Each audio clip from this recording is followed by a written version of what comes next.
Hi friends, hello all, welcome to my channel. ఈరోజు మన ఛానల్లో వేపించిన శనగపప్పుతో ఉండలు చూద్దామండి. సో దీనికోసం ఒక జగ్గు అయితే పాకంని తీసుకొని ఒక పెద్ద కడాయిలో అయితే వేసుకోవాలండి.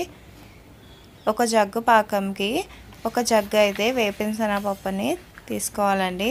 సో పాకం అనేది ఇప్పుడు కడాయిలో అయితే వేసాము. సో ఇప్పుడు ఒక జగ్గు పాకంకి ఒక జగ్గు కన్నా ఎక్స్ట్రా అంటే ఒక పావు ఎక్స్ట్రా ఉండేలాగా పప్పునైతే వేపిన శనగపప్పునైతే తీసుకోవాలండి.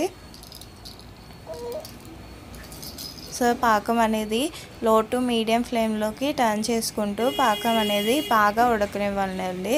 మరి హై ఫ్లేమ్ మీద కూడా పాకం అనేది పెట్టకూడదు.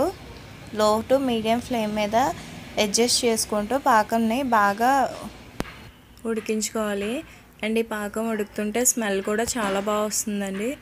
అండ్ ఇదైతే ఈ ఉండలు అయితే చాలా టేస్టీగా ఉంటాయండి. బేకరీ స్టైల్లోని కరెక్ట్గా ఉండ కూడా చాలా గట్టిగా వస్తుంది. అండ్ ఉండ కూడా ఎక్కడ ఇరగకుండా చాలా బాగుంటుందండి. అండ్ ఈ ఉండలు కూడా మనకి ఒక 1 మంత్ పాటు నిలవ ఉంటాయండి. ఇవి గాలికి తగలకుండా ఒక డబ్బాలో వేసి పెట్టుకుంటే చాలా ఇవి నిలవ ఉంటాయండి. అండ్ ఇదైతే ఈ పాకం అనేది మనకి దగ్గర పడుతుంది. అండ్ ఇదైతే ఇలా కలుపుతూ ఉండడం వల్ల పాకం బాగా ముదురుగా వస్తుంది. అండ్ ఈ ముద్ర పాకంని ఇలా తిప్పుతూ ఉండాలి.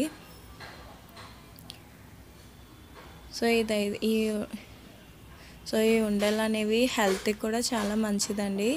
ఇప్పుడైతే మనం వేపిన శనగపప్పుని పాకంలోకి వేసుకోవాలండి. స్టవ్ టర్న్ ఆఫ్ చేసుకొని ఈ వేపిన శనగపప్పుని పాకంలోకి అయితే వేసుకోవాలి. సో స్టవ్ మీద ఉన్నప్పుడైతే ఇవి వేసుకోకూడదు, స్టవ్ ఆఫ్ చేసుకొని వేయాలి.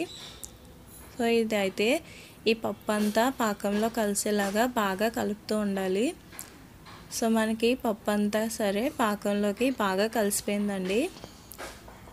సో ఇప్పుడైతే దీన్ని తీసి ఒక పెద్ద బల్ల మీద అయితే వేసుకోవాలి. ఇలా కలుపుతూ ఉండాలండి. సో ఇలా బాగా కలపడం వల్ల పప్పు అంతటే అంటుతుంది పాకం. అండ్ ఇప్పుడైతే ఈ బల్ల మీద వేసుకున్న పాకాన్ని చిన్న చిన్న ముద్దలుగా సపరేట్ చేసుకోవాలి.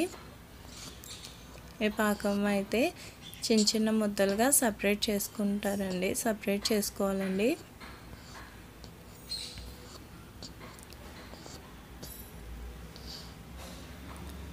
అండ్ ఇప్పుడు ఇలా సపరేట్ చేసుకున్న పాకాల్ని కరెక్ట్గా సైజులోని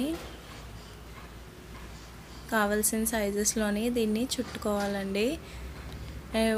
ఈ ఉండలు అనేవి చాలా టేస్టీగా ఉంటాయి. అండ్ ఇది హెల్త్కి కూడా చాలా మంచిది. ఈ గట్టి బెల్లం అండ్ జిగురు బెల్లం కలిపి ఈ పాకం అనేది తయారు చేస్తారండి.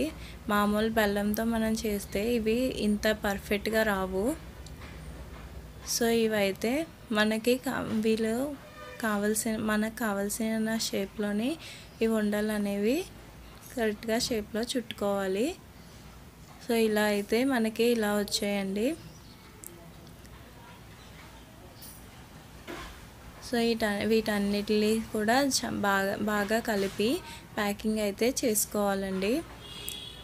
సో ఇలా ప్యాకింగ్ చేసుకొని బేకరీ స్టైల్లోని మార్కెట్లో అయితే అమ్ముతారు. సో వీటిలో అయితే బాగా కలపడం వల్ల అన్నీ అంటుకున్న ఉండలన్నీ కూడా విడిపోయి బాగా వస్తాయి. అండ్ ఏవి అంటుకోకుండా ఉండలన్నీ సపరేట్ అవుతాయి. సో ఇలా బాగా కలుపుకొని కవర్లో అయితే వేసుకోవాలండి.